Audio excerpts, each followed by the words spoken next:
May curiosity lead our way. Enjoy. Maybe this is an odd way to start, but this is a question too. I don't need someone else to validate my thoughts in No. order for them to be true for me. And so whether you tell me I'm wrong or not, Yeah. it doesn't change anything for me. It's like, well, you think something else. Yes. I don't give a shit. And I'm not likely going to go into it, because it's all energy exchange. Yep. And if I'm going to give my energy to you to something that we disagree on, it's just a bunch of bullshit. Mhm. I'm going to be more tired later, and that'll cost me later down the line with 100%. people that I probably want to be the better version of me with. Yep. So I'm good, Yeah. Okay, we disagree. Carry on. It's called an opinion for a reason. Right. And it's it. The classic, everybody's got one like an asshole, right? Of course.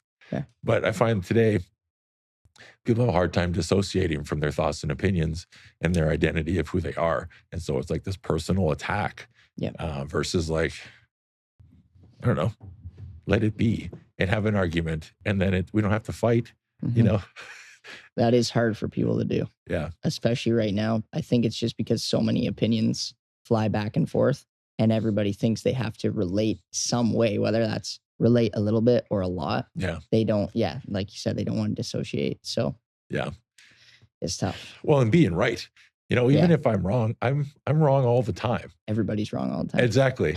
and what is right? You go into the whole thing. It's like, whatever. It's all goes back to the reality and perception and whose side of the story is more true than whatever. There's 1,000 truths. There is. And yours is one of them. Exactly. So. Yep. Anyway, that's left turn for the start. So I appreciate you sitting down with me, Ryley. It's good to meet you. Thanks for having me, man. Yeah. I appreciate it. How I kind of start things off all the time is just ask everyone, how would you describe yourself to a room full of people who don't know you? Yeah, that's a great question.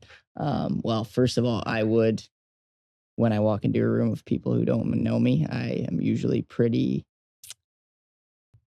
not quick to chat with anybody. I like to scope the room and stay quiet, listen a little bit. I'm not the first person mingling, so to say. I like to know my surroundings. But once I get to know people and start interacting, I think it just would come down to I try to be as genuine as possible now, especially in my life, and really just hear what other people have to say. And I guess let them run the conversation and I give my input where I can.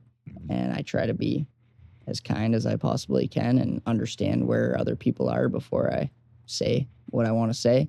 And when I feel like I can give an opinion like we just talked about that may impact a person positively, then that's where I either interject or where I can place that opinion and hope that it benefits that person's life in any way. Sure. So I would say fairly outgoing, been an athlete my whole life, was in athletics up until basically this past year. I pretty much called it quits with hockey, but athlete my whole life. That kind of consumed my entire life until I was about 24 years old. And over the past 2 years, health has really just taken over. And that's my main focus right now. And I think for the rest of my life is health is essentially the most important thing we can focus on. Yeah. So I would say, right now I'm a health-focused individual who's trying to create the best possible life for myself and people who are close to me and everybody else around me that I can help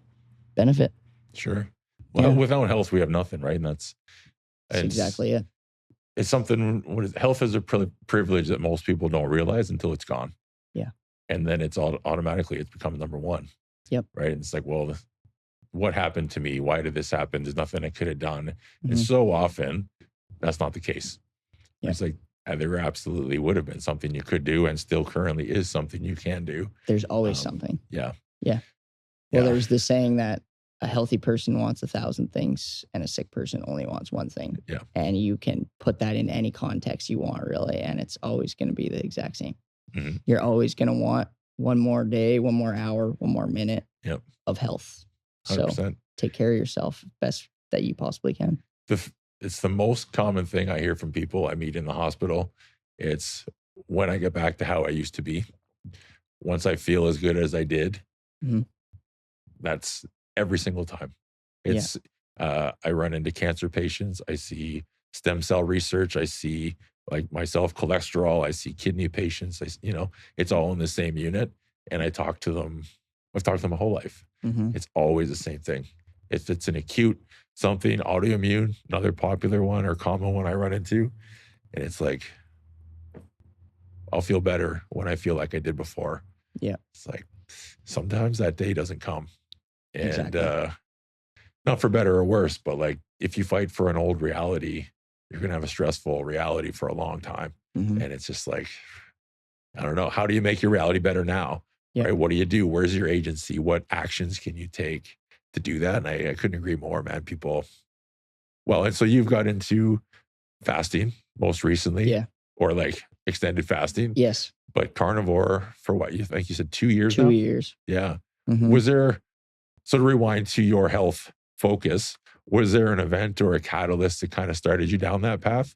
Yeah. Yeah. Okay. Alcohol related. So just Sure. finally one night, just realizing that alcohol was having zero benefits on my life other than the fact that, alcohol can be fun at the time. Yeah. Had hundreds of the best nights of my life that I could recall. I'm only 26, so still pretty young. But I had a lot of fun nights on alcohol. But there was just one night where I was like, this is actually going to be the last night that I ever do this again.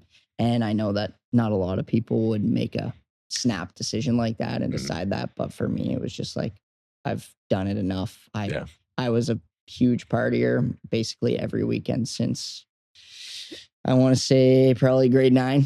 Every weekend. I started playing junior hockey at a super young age. That's kind of just the atmosphere that you get into. You're partying every weekend. You're traveling on the bus drinking. And it's super consuming. And it doesn't allow you to expand your consciousness whatsoever. That's what I believe alcohol is on this earth for, is to keep people at a very low frequency. And it does a fantastic job at it. So it was one night. And I just decided that was going to be it. And since then, that's been 2 years of no drinking and 2 years of completely, essentially overhauling my entire life. And basically, if something's here and it's good, it stays. And if it's bad, it goes. And I'm just continually dissecting what's benefiting me and what's detrimenting me and making decisions based on that. What's been your most recent kind of realization in that space? So now I feel like a lot of the big problems have been gone for a while. So like my eating is essentially, in my mind, it's essentially perfect or as close to perfect as I can get without having unlimited funds. Obviously, when you have unlimited funds, you can purchase things that can be of higher levels. But for where I'm at right now, I'm eating about as good as I possibly could. Alcohol is gone. Drugs are gone. Any form of drug. Definitely smoked enough weed in my day, and basically any form of drug that I don't find to be beneficial. I do find psychedelic drugs to absolutely be beneficial, so those are still in my life. Those, just so everybody knows, those are completely natural compounds that have only benefits in your life unless you abuse them. But that's just like anything else. You can abuse anything that's good and then turn it into a bad thing. But so right now it's kind of minor things like we just talked about before, that I have eliminated caffeine from my diet just to see where it takes me. If I do it for 6 months and I'm like, I see a little bit of benefits, but I feel like I can have a coffee on the weekends, then I'll have a coffee on the weekends. But as of right now, no coffee, no green tea even. I've just gotten rid of caffeine just to see what happens to my brain. Do you find your sleep's any better? Big time. And a lot of people like to say, when you ask them, how do you sleep? A lot of people just say, pretty good. Like that's when I train people and I say, that's probably one of the first questions I ask is, how do you find your sleep? And a lot of people say, oh, I think I sleep pretty good. And then you start asking more and more questions. And then eventually they're like, oh, I actually don't think I sleep that good. But people just like to say that as like a blanket statement, and no pun intended there. Good one though. But I think I do sleep very well now, considering what I've implemented in my life. But getting to sleep for me is an issue because my brain is just one of those, it's always on, or it always wants to be on. Eventually it can turn off if I allow it to. So not having any caffeine in my body is the best way to allow those neurons to stop firing and give me a chance to close my eyes and shut her down. Shut her down. Yeah, man. Yeah. Have you found anything that's been most helpful with your sleep, like sleep hygiene? I mean, I've tried various things for a long amount of time as well. And I've never noticed a big difference really with anything. You know, I've done hot and cold showers before bed, no screen time. Yeah. I didn't find any of that really helped me sleep any better. And when I say help me sleep any better, I have sleep apnea as well. I've been using a CPAP machine for years. Okay. And I still wake up tired. Yeah. Right. And so I don't often wake up in the night, but I never really wake up feeling rested, you know? And so I don't know. Have you found something that has notably made a difference for you? I think just the overall lifestyle change. Sure. I don't think, sorry, I'll rephrase that. I do think that small things are going to make small changes, but for us as humans to notice those small changes, it's very hard. Like screen time. Yeah, it's definitely going to benefit your sleep, but are you really going to notice a huge effect in the morning? Probably not. But I do think that overall lifestyle change has played a massive factor.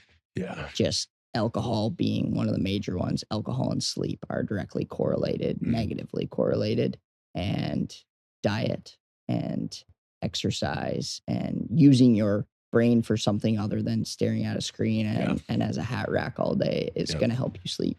Absolutely. And movement, right? It's the number one thing. So I work part-time at a health food store too, but people come in looking for supplements for all sorts of shit, right? Yes. It's like, one, are you drinking water during the day? Yes or no? Usually not much, right? And two, how much do you walk? Not usually very much either. And like those two things in itself, doing them while you're awake will improve your quality of life infinitely before you start taking supplements, you know? Yes. And don't get me wrong, I'm a big supplement guy, been taking supplements for years, but also acknowledging that it is a Band-Aid attempt at fixing two things that are free. They're called supplements. Yeah. They're supposed to be supplemental to something else. Exactly. Similar to the things you notice for improving your sleep, it could be a small improvement, right? But if you don't move the big rocks, the small rocks are just fucking falling around anyways, you know? Exactly. So I will say though, I do like some supplements and even psychedelics, for example, as intentional sort of Band-Aids or intentional bridges through a period of life or a period of time where it's like, there's a 2-week period where I'm going to push and I'm going to drink a bunch of caffeine and push. And then after that, I'm not, you know, it's a means to an end. Yeah. Big fan. You know, there's the whole balance conversation. Balance is like a broad spectrum, not a day-to-day spectrum, right? Yeah. And so if you're going to push hard into the paint, fucking push it and then just bring it back, you know, but balance can only exist in certain circumstances. There's a lot of things where balance is going to fuck you up if you're trying to accomplish things. Yeah, you'll never get anything There's done. no such thing as balance. So that's a term that I think they have kind of ushered in, especially the last few years, to try and get people to feel like they need to be doing so many things to stay balanced. So that people don't chase after what they actually want to do. Because if you're chasing after something, there's no balance. I know. You got to be the best. I think it's the less tangible form of alcohol.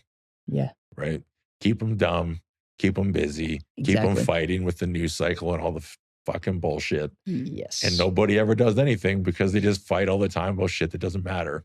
It's constant. Yeah, man. Constant stress cycle. There's no creativity. There's no capacity for expansion. Yes. Right. And that's like a fantastic word.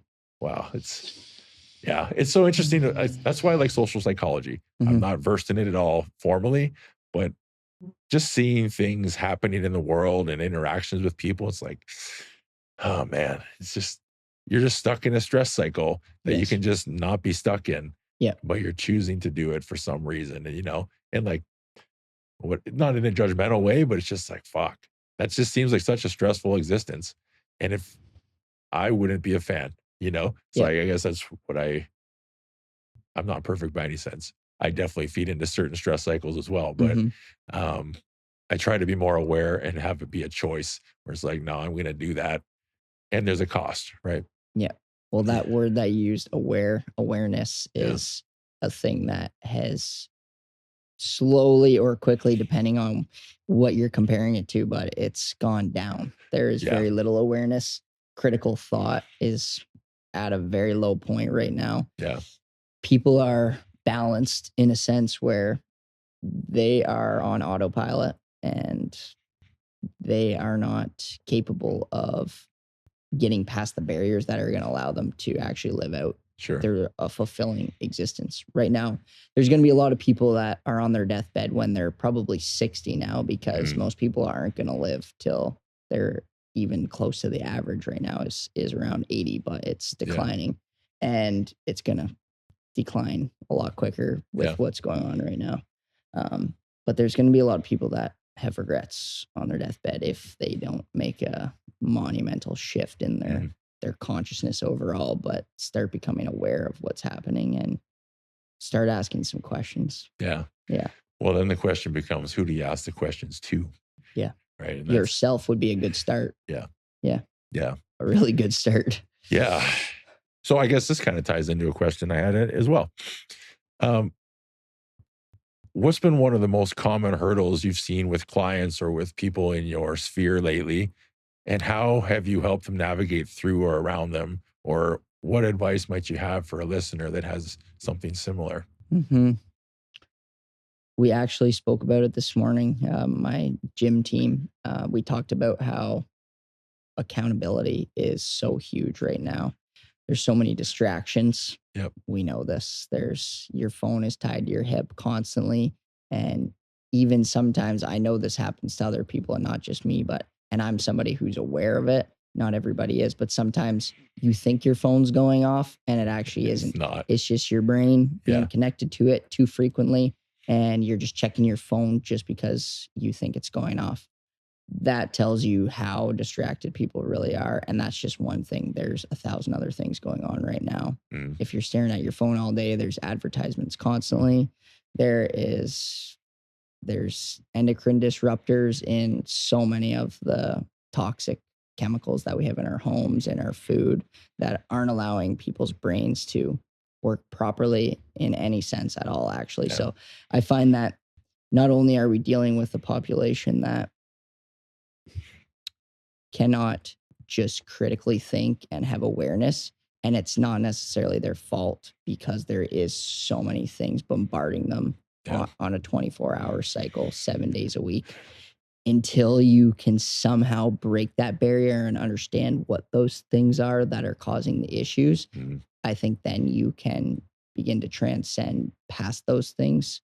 And right now, a lot of people are caught underneath that. And then that has to do with their accountability of what they're doing in their life. Sure. Some people can stop in at a McDonald's 5 times a week and not even think twice about it, when realistically that's stopping in at a place that is contributing to your death in a direct way. It really is. And that's just a very small example, but it's a good example, because why are McDonald's drive-thrus always busy? Yeah. They always are. You go to our gym parking lot. It's fairly busy, but it's not always busy when it should be the opposite. The McDonald's drive-thru should not always be busy, but the marketing is there and the distractions are there, and there's a million of them. So I would say that's probably the biggest thing is people come in and say, we tried this on our own and we just couldn't make it work. We came in for 3 times a week for a month, and then it dropped off to 2, and then it dropped down to 1. And then eventually we weren't seeing results, and we just decided we weren't going to come in anymore because we couldn't keep ourselves accountable. So some people will just directly say to me, I will not come into the gym if you're not with me. And I appreciate that, because that tells me that they are trying to get better. They're forcing themselves to get better by telling me that. Yeah. So as far as getting past that, it's essentially just being there for them. And I feel that I'm pretty good with texting people, even if it's somebody who comes in and chats to me and says accountability is their issue, and then I don't hear from them for 2 weeks. And I'm like, okay, well, accountability absolutely is your issue. Yeah, absolutely. I will fire a text over and just say, hey, how you doing? You came in, you didn't come back. And then that often is what brings them back in, and it just sparks a little bit of extra that is what they need. Somebody to just say, hey, you're being missed at the gym right now, essentially, right? It's like, okay, versus like maybe he won't even notice. Like, oh no, I noticed, one, because you're paying me to, but two, like you're asking me to, and I care about your health as well. Yeah. Right. It's one of those things. Personal training has always been kind of a love-hate for me in that I don't like being more invested than my client in their wellness. And so when I previously have noticed that is the case, I just am like, look, I'm not going to put all of my energy and effort into one, the programming, but like showing up and like, I care, right? I want you to be the best you in the world. Yes. Absolutely. Yeah. But as soon as you kind of step away, it's like, I'm not invested anymore because I'm not going to be more invested than you. Yeah. But it's kind of that really in the last few years, finding the empathy for people when it's like, I can understand having a full cup all the time because most people are at that verge of overflow all the time. And so taking on anything else is too much. And so we'll stay where we are because we're homeostasis, right? But it's like choosing to take on that one little thing or, well, not necessarily little thing, but big or small, the overflow can actually be quite beneficial because then sometimes your cup is less full, right? Imagine. Yeah. But well, the overflow can turn into something that is actually filling your cup. Right. It can replace something that was in there that wasn't beneficial in the first place. Yeah. No, that's beautifully said, man. Yeah. It's tough, right? Because I've been there, right? I'm sure you've been there too, where it's like, I know I need to make a change. Yeah. I'm just not quite there yet. And it's a tough place to be in because it's like you feel defeated all the time. You're tired. Like, fuck. Yeah. Right. And then, well, then what? I think it's about building confidence in your ability to make those decisions. Yep. So for me, I'm so confident now that when I make a decision to change something, it's just automatically going to happen. It obviously was not there before, or it wasn't always there. But if you stack small wins and you build that confidence up, then eventually you can make big changes easily because you're confident enough that you're going to stick to them and do them. And I promise that I was not there 2.5 years ago. I would easily make a decision and not follow through with it. But now I've built the confidence up that if I'm doing something, it's gonna happen. It's kind of that trust in yourself and self-accountability to some 100%. degree, right? Like if I say I'm going to do something even to nobody but me, is it going to happen or not? And if that answer is no, that's just the thing that has to change. Yeah. Well, and when you break your promises to yourself all the time, even as something as simple as I'm going to wake up at 5:30 every morning and go to the gym, or just wake up at 5:30 every morning and do something. Step one. Start my day. Yep. Do that. And then you do that for a week and a half. And then for some reason you miss your alarm or you snooze it and do that. And then that breaks the cycle immediately, where that shouldn't be powerful enough to break the cycle. Yeah. That should be I fucked up. That's okay. Next day is going to be better. 5:30 comes, I'm up. Yep. But most people, that one little crack turns into a lot of cracks. And then eventually it goes back to normal. And then they got to come up with the next thing that they're going to try and implement that's going to change their trajectory. And I think people are just stuck in a never ending loop of, they don't know what the fuck to do to get past the barrier that they're at right now. It's information overload, right? There's 10,000 things. And that's the thing. Almost all of the things you could try to do will work. And so it's a matter of picking one. And so when you go to the internet, I've never been on TikTok, but really, no, that's awesome. Yeah. Right. So, but I know people go to TikTok. Oh, I'm going to look on TikTok and see for a solution, or like find a video to help me, whatever. You'll see 1,000 videos and they'll all be a little different. Right. And so which one's right? And they just have a whole new problem. Well, before I didn't know what to do. Now I have 1,000 things to do. And either way, I don't know which one. Yeah. And so I'm back to square one. But that's coaches or friends. And I guess the message I would say is it doesn't fucking matter. Because if you try one and it doesn't work, you're at least trying something. It's a process of elimination. Yep. Like, well, that wasn't the one. Instead of being defeated, it's like, great, I'm going to try a different one. One down. Keep it simple, stupid. Yeah, man. Yeah. Did any of your teachers say that to you in school? I'm sure at some point, I went to like a pretty small town school with mostly, pretty straightforward teachers. Same. So I definitely got that said to me a few times. I remember Mr. Lippert, machine shop, all the way through WD and Walkerton, but he He said it all the time. Yeah. And just the funniest teacher, but it's so right. People were overcomplicating shit, you know, machine, whatever. But he turned around, it was all guys, right? Mm-hmm. He said, all right, boys, kiss. Yeah. That's hilarious. Right? Like, no. Right? And then he'd be like, you know what I meant. Uh-huh. And then he'd point to someone and say, well, you didn't. Yeah. Right? But, you know, but anyways, it's fun. That is fun. Yeah. But that was high school, you know, I had a blast. Well, there's so much, it's overwhelming right now. And it doesn't have to be overwhelming if you can dissect it. But yeah, it's tough to dissect. And if you're not optimizing the way your brain and your body works right now, and it all goes, in my opinion, it all goes back to health, because if your brain and your body aren't optimal, these things are 1,000 times harder than they're supposed to be. Mm-hmm. I feel that now that I have optimized a lot of the systems inside of my body and my brain, that if I do have an issue or something comes up that normally would be a massive issue for a lot of people, it's just easy to literally tell it to fuck off or deal with it. It's easy. But for a lot of people, that problem can stew for a month or a year or forever. Several years. Yeah, it could last forever, when it could be not even dealt with. It could just be get out of my life. It doesn't even need to be brought up. But if your systems aren't operating properly, it's no different than a computer system. If the computer system is not operating properly, good luck using the computer. Yeah. Right.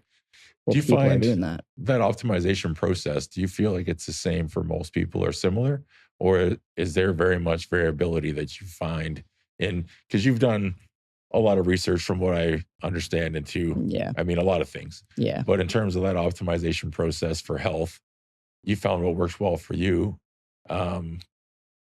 Do you also find that it works well for many other people, or that there's other like aspects that don't work for you but do work better for others? I think in this complex world, there's always going to be variables, for sure, 100% of the time. But we just talked about keeping it simple. Keep it simple. There's no possible way that changing your I don't really like to call it diet. I like to call it a lifestyle, because it really turns into a lifestyle. But changing your diet and doing things that are going to positively affect your brain rather than negatively affect your brain, it's impossible for those two things to not have a positive effect on how your day-to-day life is going to be. Sure. You're going to sleep better. Even if it's a little bit, you're going to sleep better. You're going to have more energy. You're going to emotionally be more stable. You're going to be happier, which in turn is going to allow you to connect with people better, which will lead to this and lead to that. And everything just stacks up. We just talked about this again this morning with my gym team, and we said that compound interest goes both ways. Sure. You can compound a lot of bad things, and that's going to it's going to snowball and take you to a place where you don't want to go. And that's where a lot of people are at right now. Or you can compound the other way.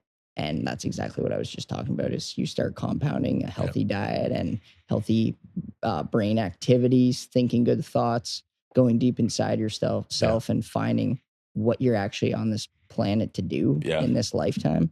Then, your problems are going to be solved one at a time. I'm going to take that and pivot into kind of the death question. But first, I'll step kind of into the psychedelics first.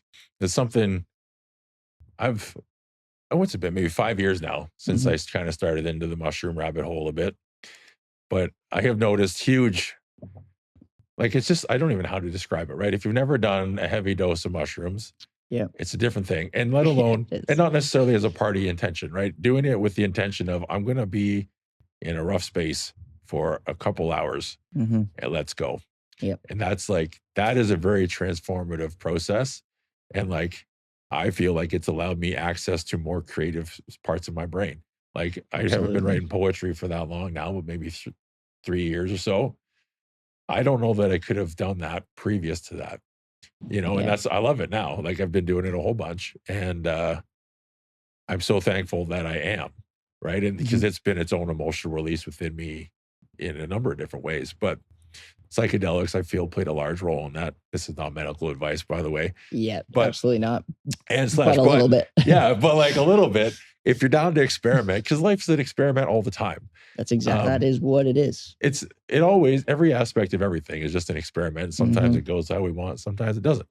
Yep. But I guess the reassuring thing for me was I've been through numerous health crises, and I've always just been good at letting go. It's like, I'm not at the wheel.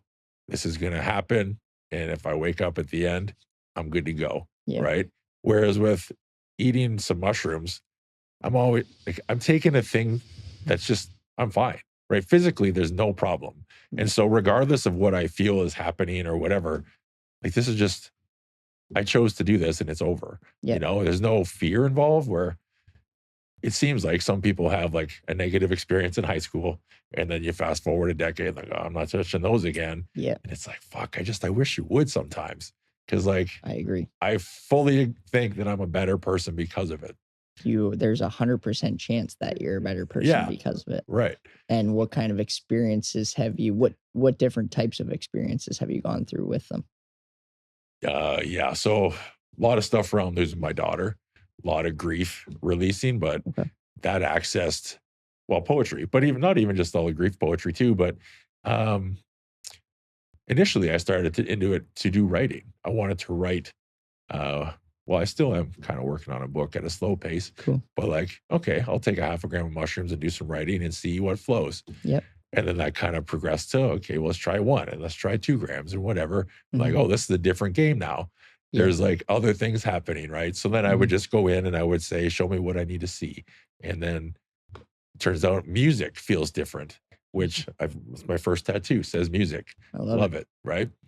And so when music feels like it's coming in through my solar plexus and moving through my body out, it's just like, I'm so happy that I got to experience that, right? I didn't know that was possible. I've always listened with my ears. Exactly. Where obviously it comes in my ears too, but laying in my bed with my eyes closed and music coming in through my stomach, fuck, man.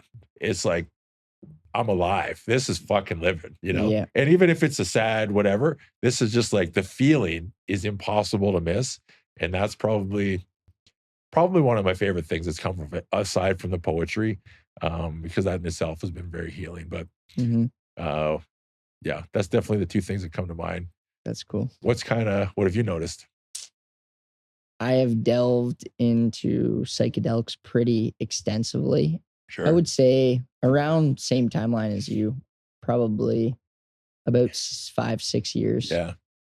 But a lot of trips and a lot of different types of trips, different strains of mushrooms and different doses, some very mega doses, 6-7 grams, and trying to essentially see what planes of existence I can reach, and it's always, for me, it's always about what types of benefits can I gain from going outside of the norm, or what we consider to be the norm. And with psychedelics, that is exactly what you're doing, is you're allowing your consciousness to transform into something that you can't do when you're sober until you can. And I do believe that people eventually you can become what a lot of people would be considering superhuman, and control your brain to that point where you can access these things. But psychedelics are probably one of the only ways to have that confidence like I have to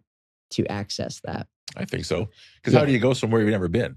You know, I can't train my brain to go somewhere they don't even know exists. But then once you know what exists, it's like, well, how do I get there? And then it's kind of this learning curve of, 1, how do I get there and still be more conscious? Well, I think it's getting the ego.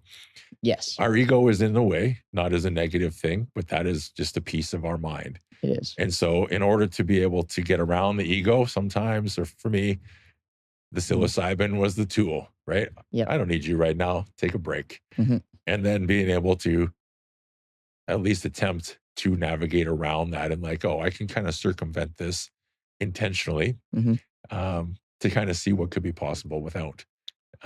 It's just a different thinking outside the box, let's say, right? To simplify. That's very simplified of what psilocybin can do. And do you find, or do you think that you have achieved or experienced what's considered ego death? Yeah, with Yeah. and without psilocybin for sure. Okay. Yeah. Mhm. Yeah. Well, in health crisis for sure. Yep. I've been back of an ambulance, ICU, septic, like different times, post surgery, rough shape.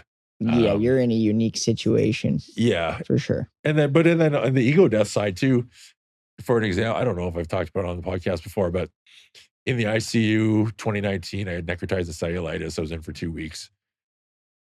I was fucked up. My oxygen was super low.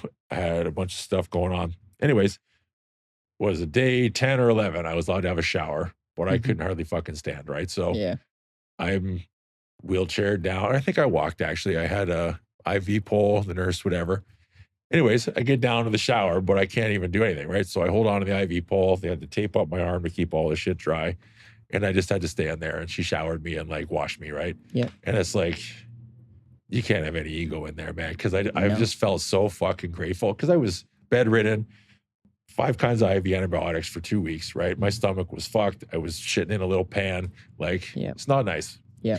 And so to be able to finally get up and have this nurse wash me, and I felt like a fucking human again. And like, you know, like you brought tears to my eyes. Like this, For sure. Thank you from places that I just can't even tell you. Yeah. Right. And she knew because she's done it before. It's just a day at work. But it's just like those moments for me have been absolutely ego death. And like, I don't know, it's humbling in ways that people, I don't think you can understand without experiencing it. I would say you're absolutely right about that. That just gave me goosebumps. So it's definitely, that would be, you have a unique situation where you've experienced things that few people would, I don't know if get to experience is no the recommended, word. by the way. You don't, it's not necessarily a bonus or anything like that. It's unique. But you know what? It has transitioned you into who you are right now today. Yeah. So was it beneficial at the moment? Probably. 100%. Yeah. It was. It's different degrees of empathy and different degrees of just, I don't know. I've always had a different perspective than most people, I would say. But it's just, that's one aspect as to why, you know, like, I don't know. It's been some wild shit, man. Yeah. And there continues to be, right? I'm sitting here right now recording a podcast. This is awesome. You know, who would have thought? It is awesome. I do it almost every day. At some point in the day, I think, who would have thought? Just this is happening right now. Here I am, just living life, doing the things, you know? It's like this genuine surprise. Yeah. Like, that's kind of cool, you know?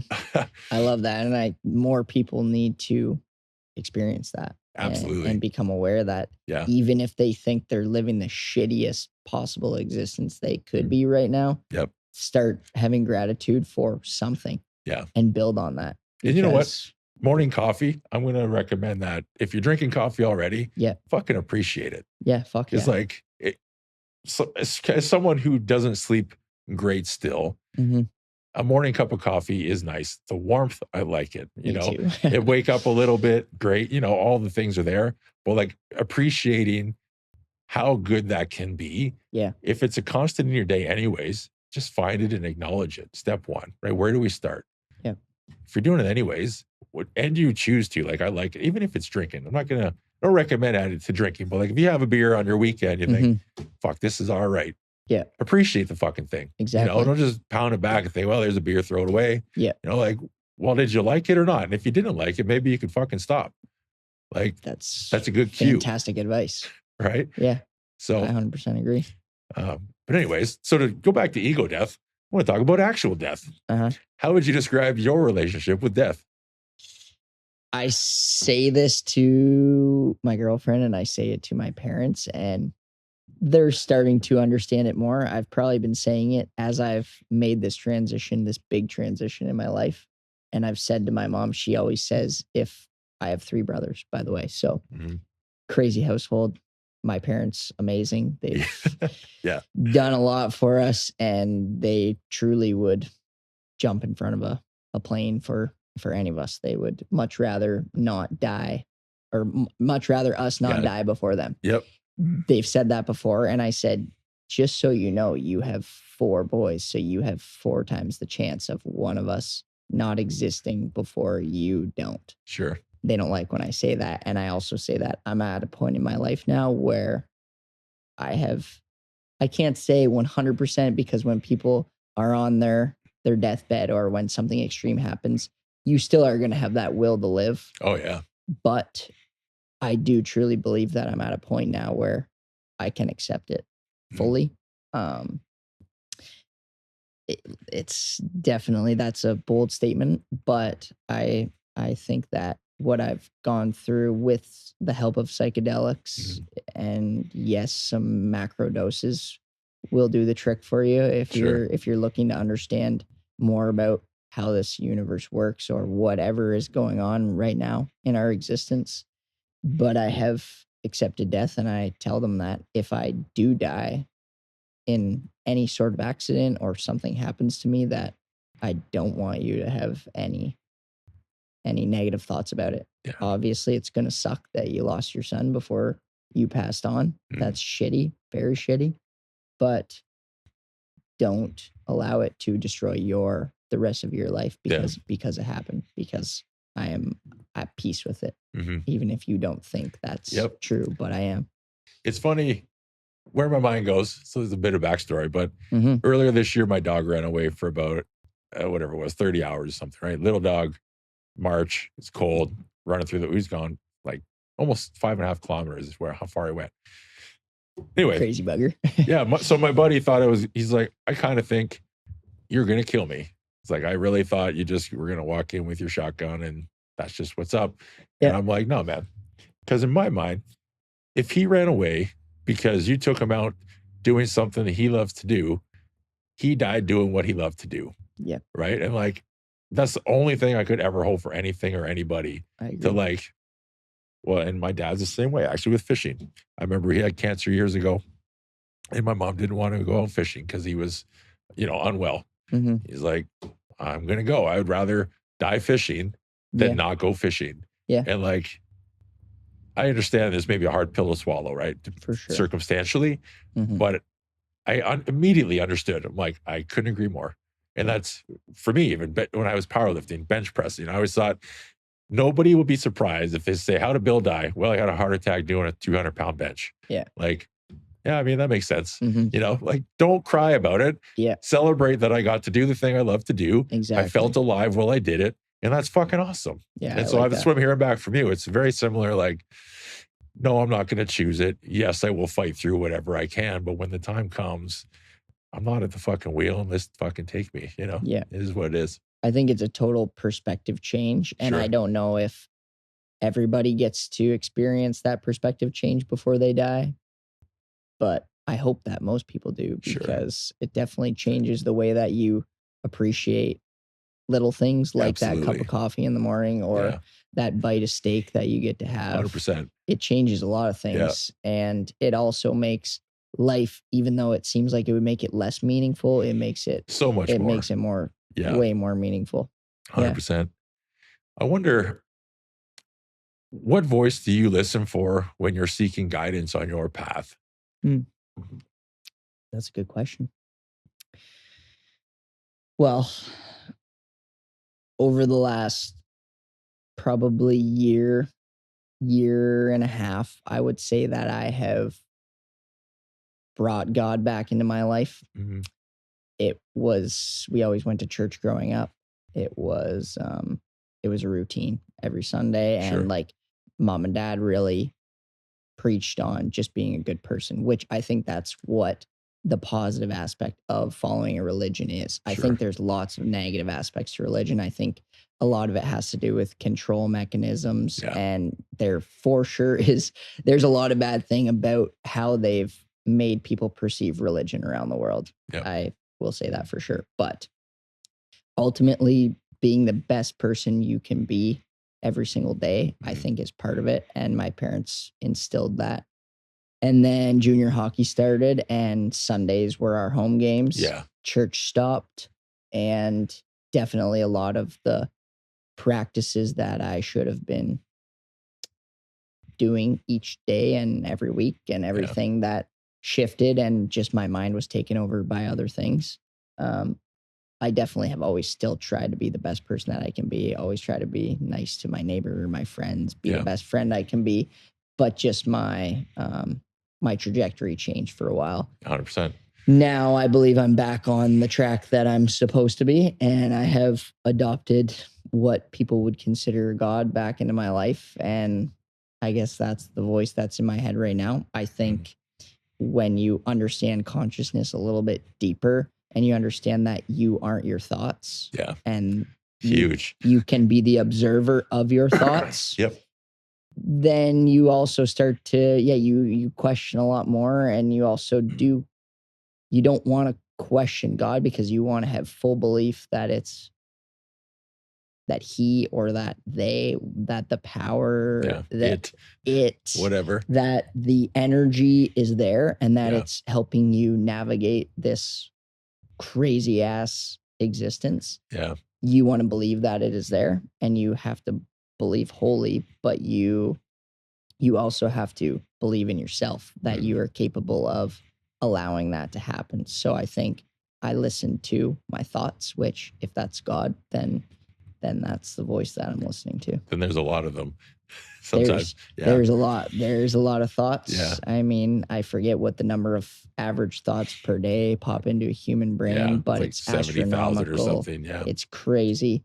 And once you become aware of those thoughts, your days get a lot easier to navigate. Sure. And your problems and your solutions and everything. I think some of that is discernment, right? Yes. Being able to bring it all the way around back to trust at the start, but trusting your ability to discern which voice that is and where it's coming from. Because there's also self-limiting beliefs, right? There are certain thoughts that come, right? Anxiety, all these things, depression, whatever. Yeah. But being able to discern whether that thought is you, that thought is just passing, that thought is part of a chemical reaction in your body based off of some poor choices, i.e. drinking or poor sleep, or, you know, maybe even just a conflict, like interpersonal relationships. That has been the largest source of stress over the course of my life, I would say, is interpersonal relationships, whether that's usually romantic relationships, but sometimes just friendships, family, whatever, right? There can be a lot of stress there, which then impacts and impedes your thoughts. And so knowing that that isn't necessarily you. So when you're listening for a voice, trusting where that comes from is a powerful piece, I think. It's tough to kind of sort through, which I totally agree about psychedelics. Like, that's helpful because that all kind of goes away, right? But the question I used to ask on the podcast, what is your definition of God? Yeah. And that I think is I don't know if that's an impossible question to answer or if there are people who can confirm that. Sure. I can't say I can really give any input on that other than I think that everything in this universe is made up of energy. Yeah. And collectively, I do truly believe that collective consciousness is a thing. We see it in every day. If you're nice to somebody, they will be nice to you. 100%. It will reverberate. Yep. If you are leading a good life, your life will lead itself in a good way. Yeah. If you're going down a bad path, you'll continue to go down a bad path. I don't want to say that this complex universe isn't complex, but there are lots of things that are pretty simple about it. Yeah. You do good things will come to you. And a lot of people will say, well, that's karma. And yeah, you can have the belief in karma, but it also it can be a lot of things. Yeah. But positive things attract other positive things. That's what whether that's frequency, God, whatever, karma, sure. The fact remains, good brings more good, and like not necessarily linearly, right? Like absolutely bad not. shit still happens. Yes. Right. And bad things bring on good things as well. Absolutely. Because we need negative things to influence us to make better decisions. Yep. And I forget, it was Chris Williamson's podcast. He said about whatever percentage amount of time people would be better off if they were in a worse situation, because then you're more motivated to make an actual change. Right. And so it's similar to that cup we talked about earlier. If your cup is overflowing or at the verge of overflowing, you're very unlikely to make a change because you don't know what is going to happen. Right. Yeah. But if that change is then imposed on you, you're probably going to make that change that you wanted to for fucking ever. right? And you'll listen to the voice, whatever that voice may have been. Yeah. And you'll do something about it. And that's a powerful place to be. That is a powerful place to be. 100%. Yeah, man. And sorry to wrap it back around to psychedelics, but Sure. that can be a good push for people. Yep. Because some people may just not be in the mental state or have the mental capacity to push themselves to that point. They might get there eventually, but if you want to get there a little sooner, psychedelics might be worth a test, because it can allow you to access thoughts and waves of energy that you might not be able to access on your own, and can get you to that point of making a big change in your life. What immediately comes to mind when you're talking right there is about just not to take life so fucking seriously all the time. 100%. You know, it's like, because at the end of the day too, a good trip, and like not even a heavy one, but just you just let go and be like, this is fucking nuts. You know, you see the walls moving around sometimes or whatever, things are going crazy. Like, this is just crazy. Yeah, it's beautiful. Yeah, and it's like just accepting and acknowledging the beauty in the world. And like, I'm fortunate to I live in a small community outside of town, so there's trees and bush and whatever. So like, I walk outside with my dog, I look around and the wind's blowing, I hear the crickets and stuff. I'm like, you know, it's a beautiful world. Wow, right. It can be. And just get out of your way, you know, and it doesn't always have to be so fucking serious. Yeah. Because like the consequence of failing, which first of all, what's the definition of failure? But different conversation. But like, even if you do try and fail, like what happens? Generally, there's no real consequence. Maybe a bit of embarrassment, or maybe like, so often we don't even tell other people about the shit we're doing. And then we worry about judgment that they don't even know. Like, but we close that door in our mind. Like, well, I didn't even tell them, but they're going to judge me if I don't do well. Like, they don't even fucking know you're doing it. Like, it doesn't make any difference. Exactly. Yeah. But if you have an accountability somebody, then you can tell them. And then you have to trust that relationship. They're like, hey, I tried the thing. It didn't fucking work. Like, shit, you know? But then to have that space and hold it and know that person, it's a safe environment, right? To try and fail, which I guess is parenting in a nutshell. Yeah, for sure. Anyways. Yeah, they know everything, or they don't know everything, but they should be a person that you can go to be a full accountability buddy. Yeah. They are your ultimate accountability buddy. Absolutely. Or I hope they are. Yeah. Not everybody's circumstances are the same, but generally your parents can be somebody who you can tell anything to, and it's not going to matter. Yeah. Most parents are so willing to do anything for you that you could tell them that you murdered somebody and they're going to keep a secret for you. They might hit you about it. They might, there might be some questions asked, but most parents would legitimately do everything for their kids. And I personally don't have a child, so that's one experience that I think is obviously going to elevate my existence, as I think it does for everybody. And that will definitely change my discernment on a lot of things. But yeah. Yeah. No, that's awesome, man. To kind of shift into aliveness, what comes to mind when you think of a time in your life that you felt most alive? That's a really good question.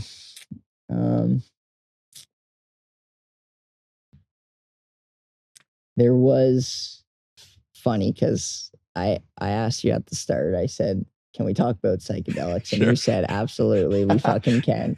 Yeah. And I will say that probably in my top, if I made a top 5, at least 3 of my best life experiences have been on psychedelics. Sure. And it just really does elevate a lot of things. And it can turn a situation that you never would expect to be awesome into the craziest fucking thing you can imagine. So at a cottage in Wyerton with some of my best buddies, and we took a decent dose around just after dinner time. Yep.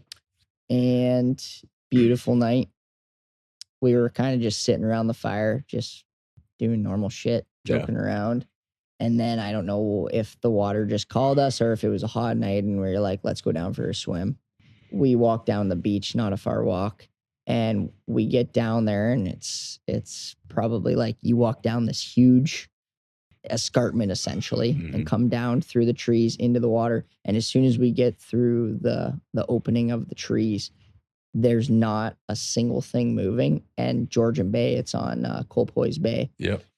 The fucking water was clearer than glass. It was the weirdest thing I've ever experienced, and we're on mushrooms. So At nighttime. at nighttime, Yep. it was absolutely insane. The reflection on the water looked the exact same as the landscape behind it. You couldn't tell the difference. You couldn't see Sure. where the horizon was. It was Yeah. absolutely incredible. Talk about And- walking on water, eh? Oh, it was absolutely fucking all the boys. Everybody's jaws just dropped. I don't even think anybody said a word for like the first 5 minutes. Yeah. And we just sat there. We were amazed. And then I was like, I got to walk out there. Yeah. So I stripped down to my boxers, walked out in the water. And at Colpoys Bay, you can like legitimately walk 200 feet and you're still at Oh, wow. waist level. It gradually decreases. Yep. So I probably walked out to my waist, long walk out there, and I'm just standing there. And from a distance, it probably looked like I was cut in half. Sure. But I just stood there and soaked the entire landscape up. And it was easily one of the craziest things that I've experienced. And on mushrooms, it was totally different. I could like flick the water and the ripples would go across the entire lake. Mhm. And when you're on psychedelics, you're so heightened in your senses. So Sure. the feelings that I was getting under the water, the feelings I was getting above the water, and just my ability to hear and smell and see what was going on. It was a perfectly clear night. So the stars too reflecting off Nice. the water. Yeah, it was, my buddies would agree that it was probably one of the craziest things that they've got to see or experience. That water's pretty cold up there too. Oh, it was so cold. yeah. but, Oh, yeah. That just changes it again. It changed. The feelings were incredible. I highly suggest that people give it a try. Give it a go. Yeah. Not medical advice. Not medical advice. Give it a try. Yeah. Yeah. I like this question tailed off of that one because I then intentionally want something different. Yeah. But I have these things I like to call movie moments. And I'd love to hear a story about a moment or a time in your life that felt like you were living in a movie.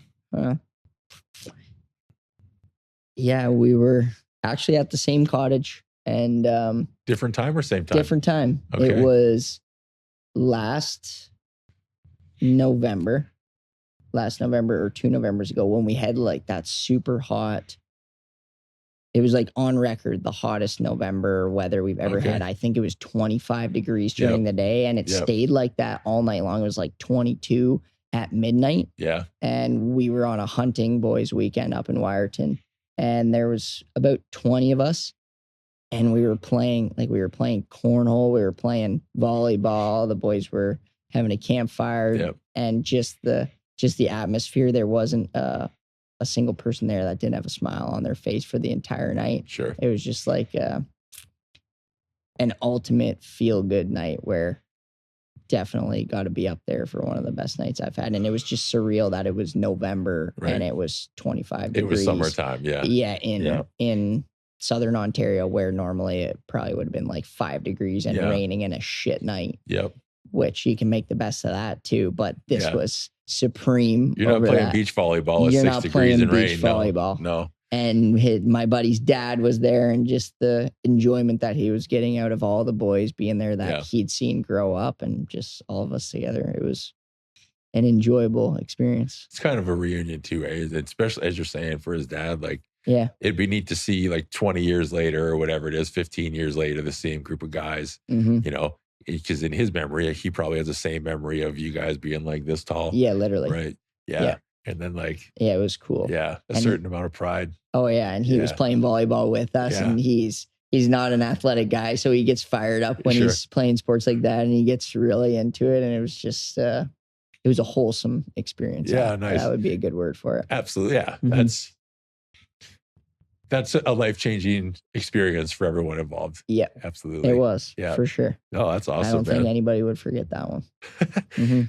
What's been one of the most difficult but important lessons you've learned in life so far? A lot of lessons. Yeah. Definitely that you do have control over what is happening. Ultimately, if you believe in God, then maybe you have less control than you think. But in this plane of existence, I do believe that you can control most of what's going on. And if you allow substances or anything or other people's opinions, anything outside of you, whatever is inside of you is what you need to be allowing to control you. You need to control your own thoughts or begin to control your own thoughts. And by doing so, you're going to be able to navigate better. I think for a long time, it was alcohol was the main thing. It was it's Huron County. It's Huron County. Like get ready for the weekend. It's going to be a banger. Let's say everybody. And I was the guy too. So it wasn't just like somebody's calling me up. Like I'm the one organizing the party. Yeah. My house was the party house. I'm the one doing it. I'm the one doing it. I'm the one getting everybody fired up. Like, boys, this is going to be a hell of a weekend. Yeah. And to this day, my friends most of them still drink and still party. We've definitely toned it down, and I've toned it down completely, but, and I still join them and I just do different things. Yeah. But they still are like, fuck Cribb, you were like the party guy. And now I'm not, I'm the opposite. So it was a tough adjustment for them to have me basically creating the fun and creating the atmosphere to going to, okay, boys, like, I think there's a lot more to life than experiencing the same thing over and over again every single weekend and allowing a substance to control our actions and our happiness in life. Right. When I think you got to go deep inside of yourself and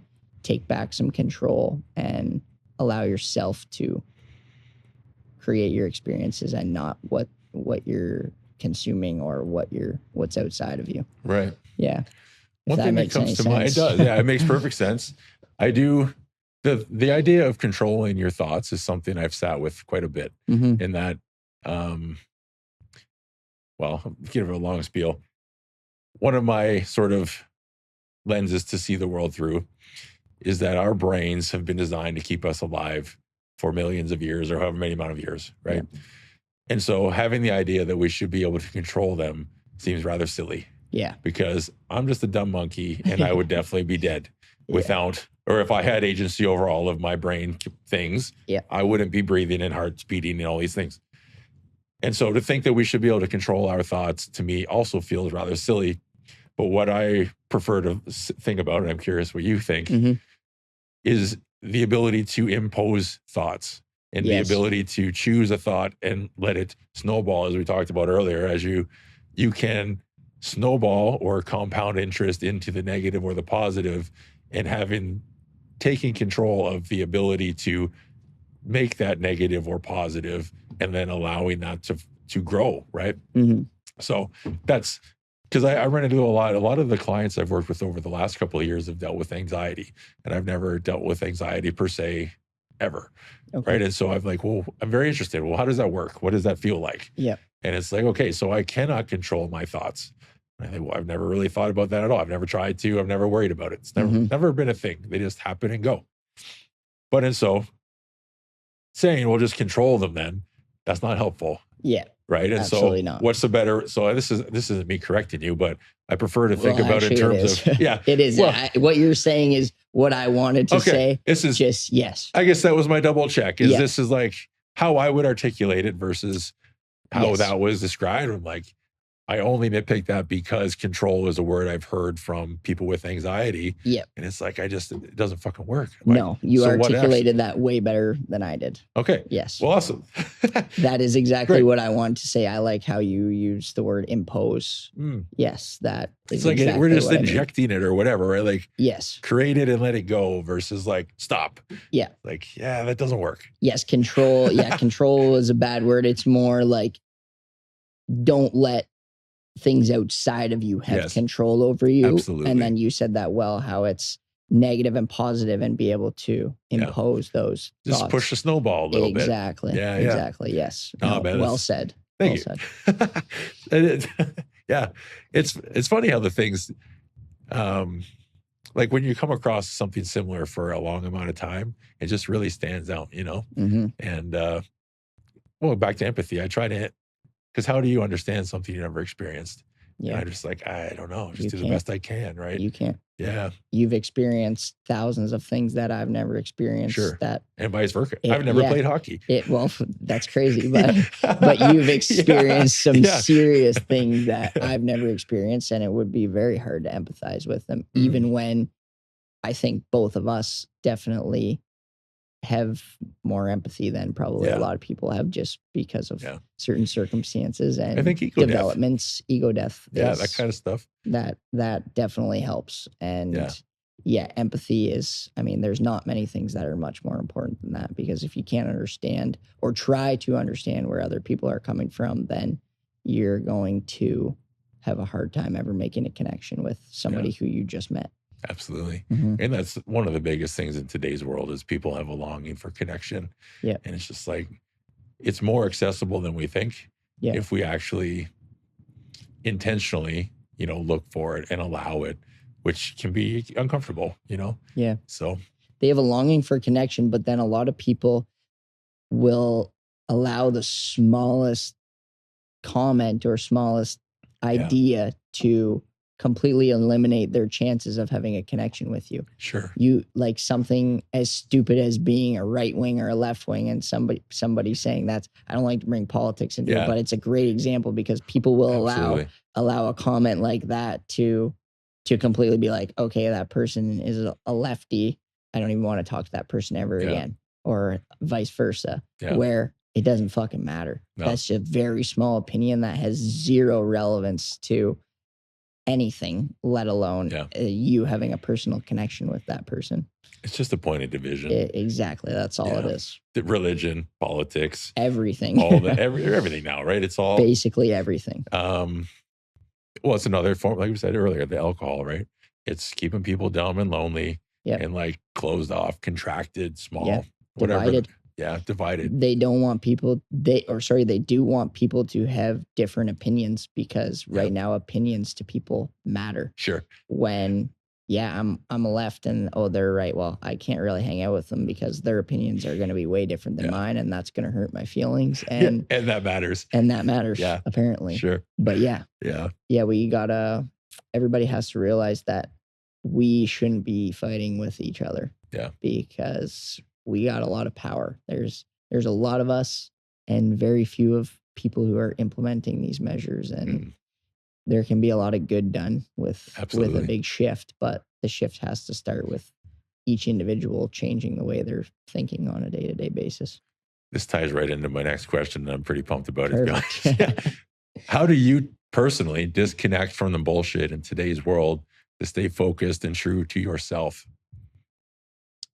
I think I have just realized what we just talked about is that not the only thing, there are a lot of things that matter in this universe and in this existence that we're lucky enough to have. But really it comes down to, for me, being a genuine person, trying to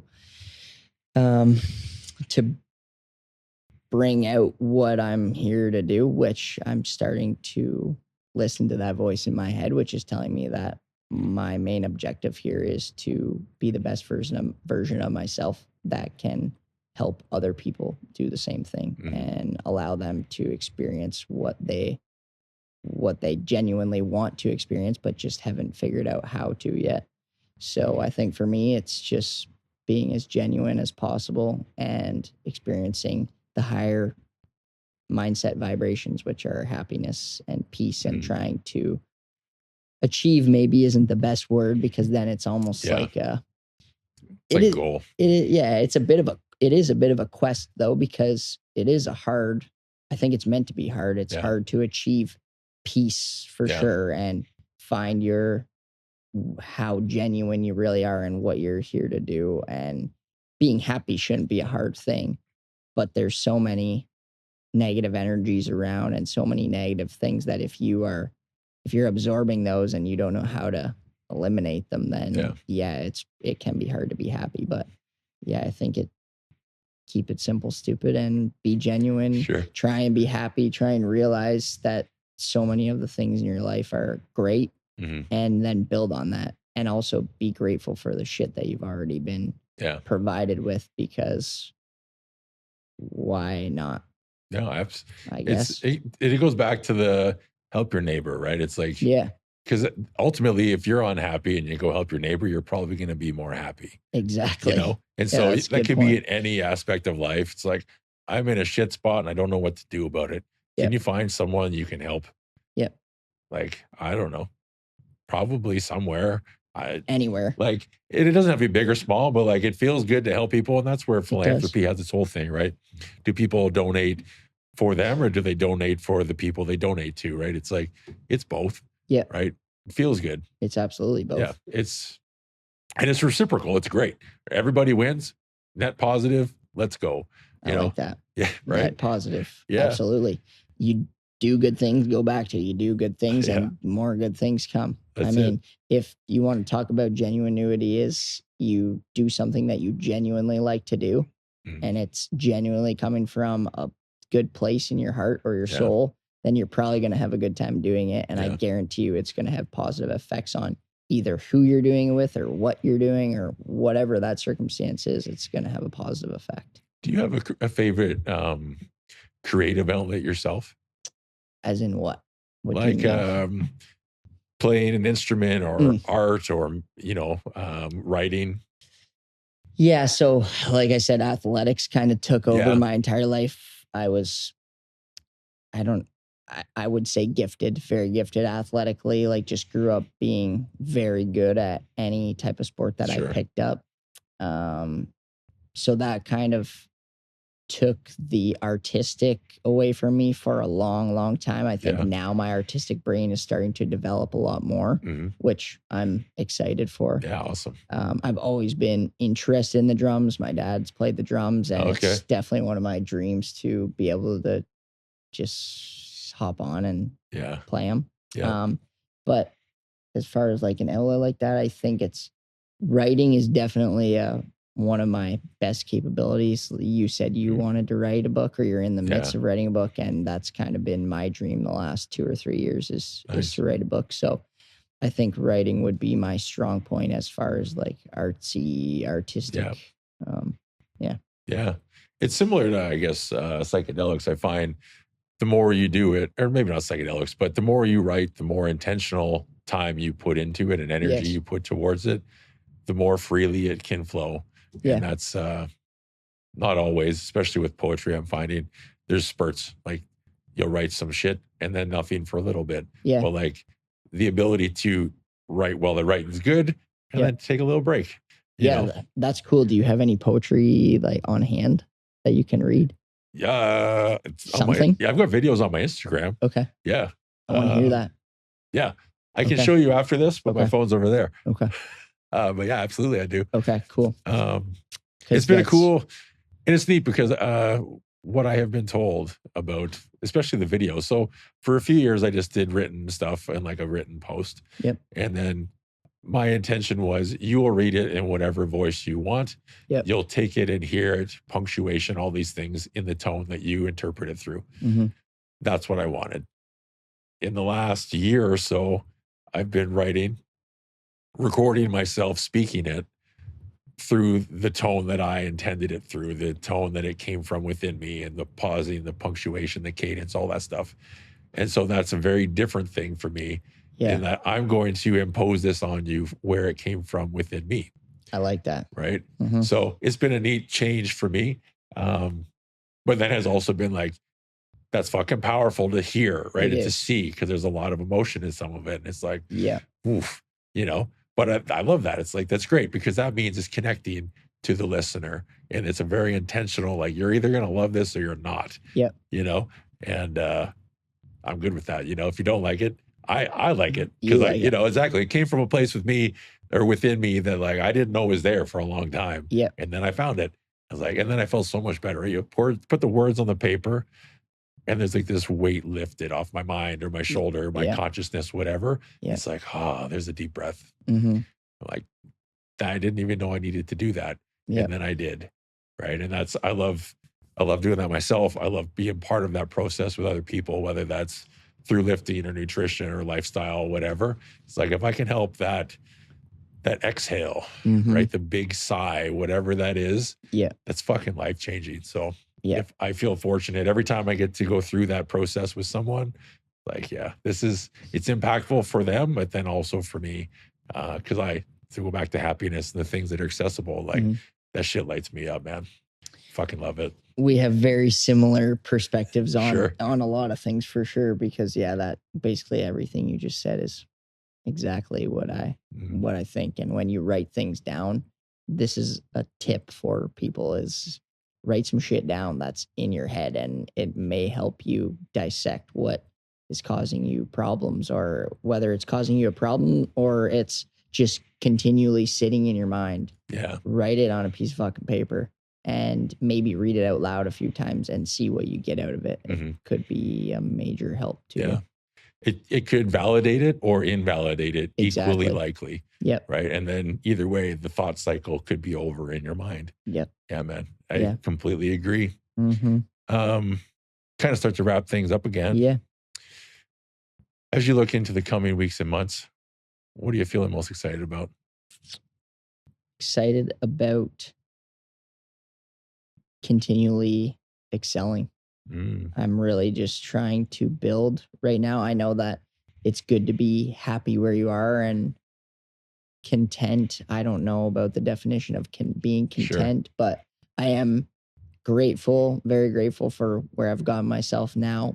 But continually building is just something that is, I think, inevitable, because if you're not building, then you're probably going the other way. Yeah, decay. You're decaying. Sure. So it's kind of like a thing of never stop moving. And yeah, you got to get to a point where you are in a blissful state and you are at peace with yourself. But right now, I feel like I got a lot of work to do and a lot of things to achieve and a lot of people to help.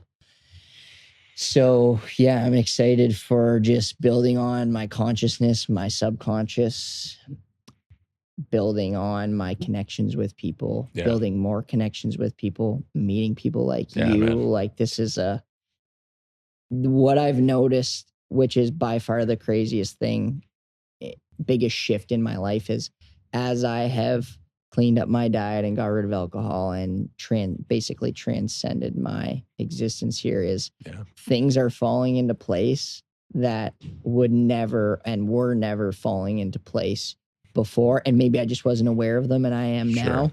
But the things that are happening to me on even a day-to-day basis, that I'm just like, okay, I'm on the right path. Yeah. I'm doing so many good things, and so many good things are happening to me. And the people I'm meeting, the conversations I'm having, the energy that I can feel coming from those people that I'm meeting. It's not like I'm just meeting somebody and saying, hey, how are you? And it's small talk. And it's like, oh yeah, I do this for a job. And oh, you do that for a job. Cool. And then we part our ways. It's been a lot of like wholesome connections with people. And I know that that's because what I'm doing inside of myself is reverberating out into the ether, or whatever term you want to use. But yeah, I'm excited to keep building and keep learning. I always say to people, never stop learning, because why else are we here? Yeah. It gets you out of bed in the morning. It definitely does. It's part of the ethos of this whole podcast for me, is my belief and my knowing that we have the ability to change the world through conversations. And that's like, as you're talking about there, it's like, that's how it reverberates out. This conversation, both of us will forever be different. Absolutely. In whatever ways that we probably will never even know. That is a net positive. I know that to be true, right? And so that goes off to your clients, to your family, to whoever. That goes off to me, everyone in my world. And like, when that happens more times, it goes out like that lake you're in, right? You flick the water and ripples. It's fucking beautiful. And it's the same thing. And that's where this all comes from for me. It's like, I want to talk. I know a lot of fucking cool people. Yeah. And I meet more of them all the time. Yeah. And like, I want to do that. Yeah. You know, and then share it with people. And if people listening, I get a lot of awesome feedback. And like, that's awesome. But like, this is the feedback in real time. Like, this is fucking awesome already. I know. You know, so it's all good. It is all good. How do people get a hold of you? Do you have things you want to direct people to, like the gym or a website, or what's the best way to say? So we got Hard Knocks here, incredible gym in Listowel, and partner as well, Dynafit, another fantastic gym in town, Listowel, Ontario. I have an Instagram account, Health with Ryley, as well as an X account, which is new because I find that I can throw more, not necessarily deep content on there, but I can say a little bit more about what I want to say and not have to worry about being flagged or being shadow banned or anything. So my X account is Health with Ryley as well. And I just share honestly about a lot about what we just chatted about. And other than that, no, I'm not a social media guy, but I know that I have to be now. And it's there's great platforms to reach large numbers of people. And my goal is to help as many people as I possibly can. So Health with Ryley accounts. And I'll tag it in the show notes at the end. Yeah. Thank you. Last question. When you think of walking the talk or leading from example, what's one action or habit that you yourself practice that you wish more people would start?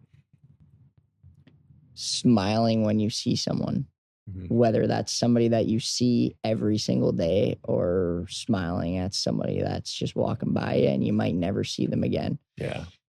A lot of people have probably heard that a smile can change a lot of things, but once you start doing it, you'll notice how true that statement is. And you'll start to get a lot more smiles out of people. Yeah. And you automatically just get more positive energy out of every situation. Absolutely. It's reciprocity, human function 101. Yeah. Beautiful, man. 100%. No, I appreciate you taking the time to sit down, man. And I'm so glad this worked out tonight. Yeah. And it's all a quick process. We chatted, last week, a couple days ago. And here we are. So everything comes together when everything's going good. This is just another one of those things where it came into my life, and I'm super grateful for you coming here. And that was one of the best chats I've had in a long time. So thanks I appreciate you, man. I appreciate Thank you. I love what you're doing in the world. Thank you. And it's a beautiful gym too, by the way. I'm excited to go check it out. Yeah, let's go.